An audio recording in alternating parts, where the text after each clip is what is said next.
اور معاشرے کا کتنا کمینہ شخص ہے وہ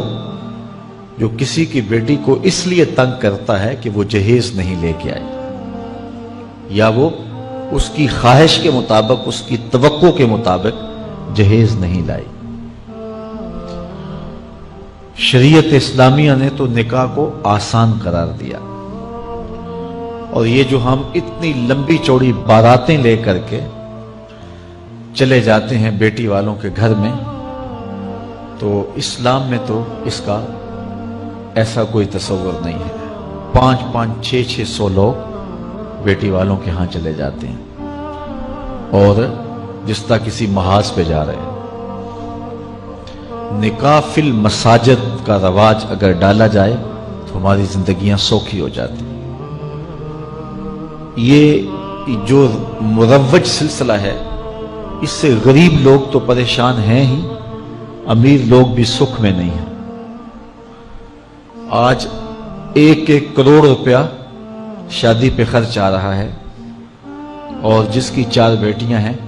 وہ ساری زندگی اسی کام میں ہی لگا رہتا ہے۔ اور غریبوں کی زندگی تو اجیرن ہے۔ غریب کی بیٹیاں سگڑ ہیں، سمجھدار ہیں، سنجیدہ و متین ہیں، پڑھی لکھی ہیں،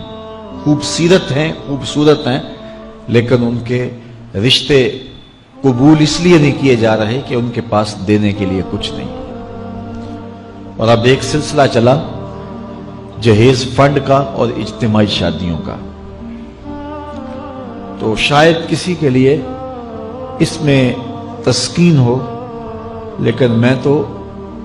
ایک مرتبہ ایسی تقریب میں گیا ہوں تو دکھی ہو کے آیا ہوں۔ ہر شخص کا اپنا مزاج ہوتا ہے، مختلف تنظیمات، مختلف لوگ غریب بچیوں کی اجتماعی شادیاں کر رہے ہیں، تو میں ایک تقریب میں مجھے کھینچ کے کچھ لوگ لے گئے۔ میں نے کہا مجھے تجربہ تو نہیں ہے، لیکن مجھے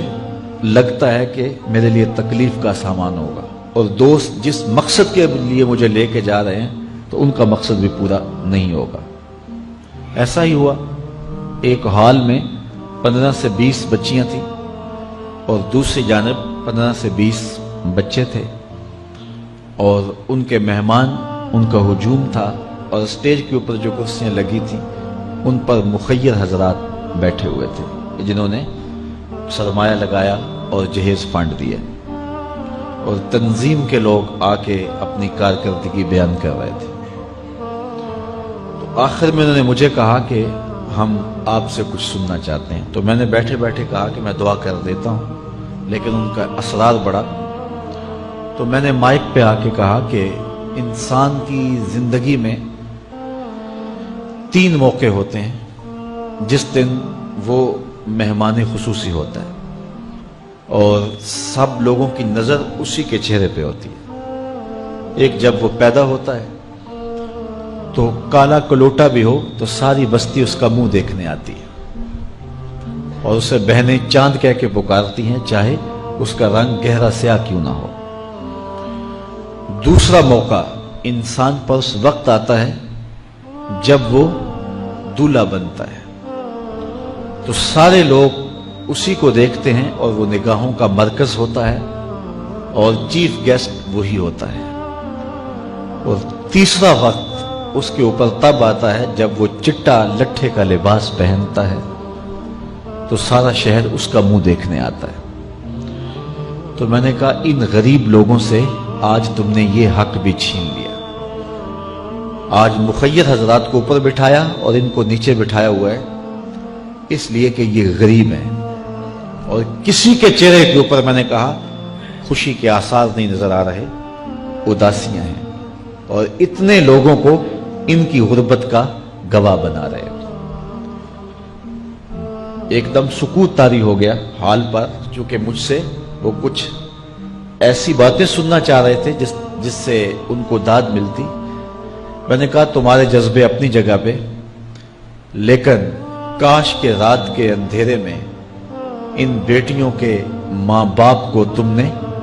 کچھ پیش کیا ہوتا اور یہ اپنے گھر سے رخصت ہوتی تو عرش والا رب بڑا راضی ہوتا۔ لیکن برا کرے نمائش کا کہ ہم نے ان بیٹیوں کا تماشا لگا دیا۔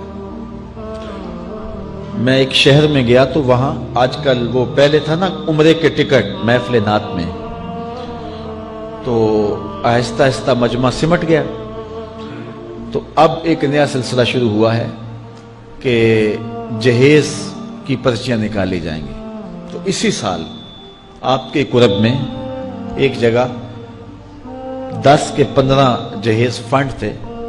تو مجھے خطاب کرنے کے لیے انہوں نے کہا، تو بڑے شوق سے منتظم محفل نے بتایا کہ 15 بچیوں کا جہیز بھی نکالا جائے گا، اور اس پردے کے پیچھے ہزاروں بچیاں بیٹھی ہوئی ہیں۔ تو میں نے اپنی گفتگو میں کہا کہ یہ ظلم نہ کرو، یہ زیادتی نہ کرو، تمہارے پاس 100 لوگوں کا کھانا ہے تو 500 لوگوں کو نہ بلاؤ کہ تم قرعہ اندازی کر کے 100 آدمیوں کو کھانا دے دو اور 400 آدمیوں کو کہو کہ تمہارا نام نہیں نکلا۔ تمہارے پاس 100 کا کھانا ہے تو 100 کو ہی پردے سے بلاؤ اور ان کو کھانا کھلا دو۔ میں نے کہا 10,000 بیٹیاں اس پردے کے پیچھے بیٹھی ہیں آپ کے بقول، اور آپ ان میں سے چند کو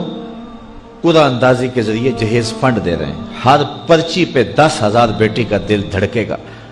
کہ شاید میرے مقدر جاگ پڑے اور غموں کی سیاہ رات ختم ہو گئی، لیکن جب آخری پرچی کے بعد اعلان کیا جائے گا کہ قرعہ اندازی مکمل ہو گئی، تو کتنی بیٹیاں گھروں میں جب واپس جا رہی ہوں گی تو تم نہیں جانتے ان کے قدم کتنے بوجھل ہوں گے، اور رسول اللہ کا میلاد ہو اور بیٹیاں آنسو بہاتی ہوئی جائیں۔ تو میں نے کہا تم خوشیاں خریدنے لگے تھے، غم خرید لیے تم نے، خوشیاں بانٹنے لگے تھے، غم بانٹ لیے تم نے۔ تو یہ زیادتی نہ کرو، یہ جو رواج پڑ رہا ہے یہ اپنی نمائش کے لیے، خدا را